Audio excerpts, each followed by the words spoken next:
On this edition, I'm going to break down and predict the upcoming fight on the UFC on FX 8 card between Vitor Belfort and Luke Rockhold. What I'm going to do in this video, I'm just going to break down both fighters and do my predictions. So I'll start with Vitor Belfort. Vitor Belfort's stand-up game, he definitely without a doubt has a slight advantage in the stand-up game, given his experience, his hand speed, his ability to finish fights on the feet, and it's the storm that he comes out very strong in the early rounds and looks for the finish in the first, second round. He comes out very, very strong, comes out swinging for the fences. Vitor Belfort always hits with bad intentions. And, for a guy who's getting up there in age, Vitor Belfort still very much possesses the speed that he had years ago.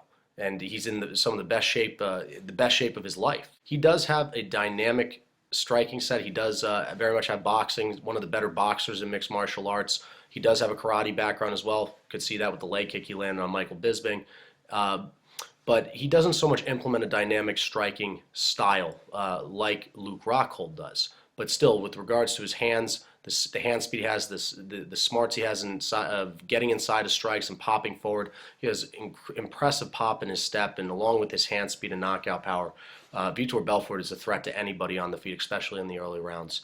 In regards to his clinch game, he can throw knees, separate with strikes as well. He does have a judo background as well. He's not the easiest guy to get down to the ground, but against a guy with a wrestling background like Luke Rockhold, it will be very difficult to keep the fight standing. So it's something he has to be aware of. And obviously, given Vitor Belfort's speed, he can most definitely keep it standing. But I think he will be put down on his back in this fight. But that shouldn't be too big of an issue for Belfort, because Belfort, before he fell in love with his hands, was known as this incredible Brazilian Jiu-Jitsu black belt when he first got started in the UFC and just in mixed martial arts in general, and then just realized how good his hands were. But Belfort can submit guys off his back in the dominant position. It's just something we don't see a lot of, because Belfort would rather keep the fight standing. He has that much confidence in his hands and the ability to knock people out.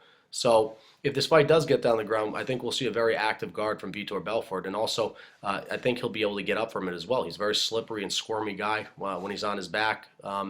And let's face it, Luke Rockhold's not the caliber of wrestler that a John Jones is or some of the other elite wrestlers in the middleweight division. Still a very formidable wrestler. Where I see Vitor Belfort being successful in this fight, and no mystery, I think it's going to be like anything. Vitor Belfort's going to come out swinging for the fences. I think he's going to be a little bit more wary of the takedowns from Luke Rockhold and obviously the kicks as well. But I think Vitor Belfort's going to come out. He's got to come out very strong and not let Rockhold establish himself. Got to keep the fight standing and try and connect, close the distance. And I think really the golden opportunity will be when Rockhold throws his spinning kicks, the kicks to the head. I think he's got to try and catch or try and step forward into it and land a big shot, and obviously throw volume following that. And that's not anything we cannot expect from Belfort, because when Belfort does rock somebody, he smells blood in the water better than any, and can finish fights. So I think if Belfort is to finish this fight, I think it's via TKO or knockout. But I wouldn't rule out a submission either. But I see there being a finish in this fight. I just do not see this one going to decision. So that's where I see Vitor Belfort being successful.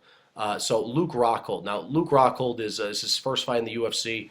He's been out for quite some time with injury, and I think ring rust is definitely an area for concern. Is that, he has not fought since Kennedy. That's 2012.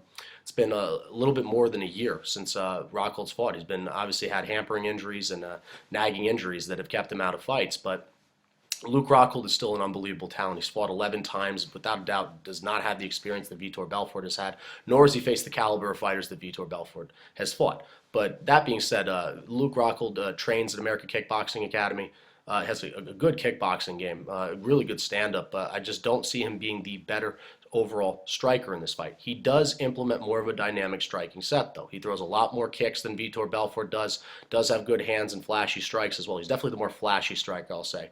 Doesn't so much rely on just boxing, given obviously his kickboxing background. And Rockhold does have good power. I believe he has 2 knockouts on his resume. He can most definitely finish this fight. If he is to connect with Belfort's chin, there's no doubt. But I don't see him being the better overall striker in this fight. But he does implement more of a dynamic striking set than Vitor Belfort does. In regards to ground game, Luke Rockhold was one who practiced Brazilian Jiu-Jitsu, judo when he was younger, and actually did wrestling in high school and then wrestling in community college until I believe he stopped, or he dropped out, and he started doing MMA full-time or training MMA full-time and made that his career. But he did do wrestling and Brazilian Jiu-Jitsu and judo. He is without a doubt the better wrestler in this fight. I'm not saying grappler simply because of respect to Belfort's judo and Brazilian Jiu-Jitsu black belt. But his takedowns are solid, along with his athleticism and speed. And I really want to say that the speed is a wash in this fight between both guys. That Belfort's known for his explosiveness and his speed and his hand speed, and Rockhold is too. Rockhold's an athlete. He's very fast. It's just a matter if he's lost a step or not with the ring rust and him being out from injury. But Rockhold's always in pristine shape and is just so crisp and fast in fights. But in regards to the ground game, I mean, he has good takedowns. He disguises them well. He keeps you guessing with his stand-up and his kicks, and can work the takedowns. And I'd say the one thing is that he can keep fighters down on the ground. He does have a brown belt in Brazilian Jiu-Jitsu. I believe he has 6 submissions on his resume, a good majority of them coming via rear naked choke. And he can keep fighters down. He does have good ground and pound, can demoralize them. But we've seen in some fights, especially against Souza's, that Rockhold can keep fighters down, but can he keep fighters down on the ground? I think it'll be very tough for him to keep Belfort down on the ground. Belfort's a big, strong guy. Maybe later on in the fight, I'd see it might be an advantage as well.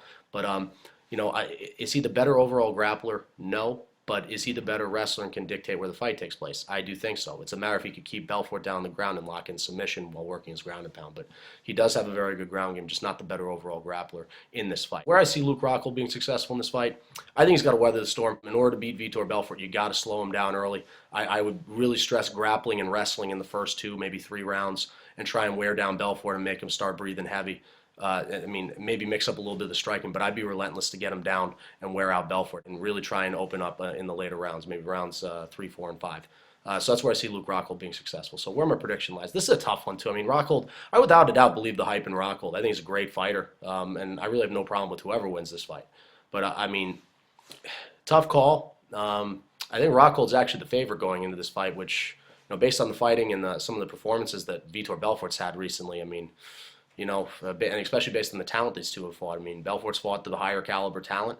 I'm going to have to go with Vitor Belfort in this one. I just see early on is that Luke Rockhold has never had to weather a storm like Vitor Belfort's. Vitor Belfort, very few fighters can match the type of pressure and pace and aggressiveness and ferociousness that he has early on in fights and looking for that type of finish. And he's just a different caliber fighter that Rockhold has not faced yet.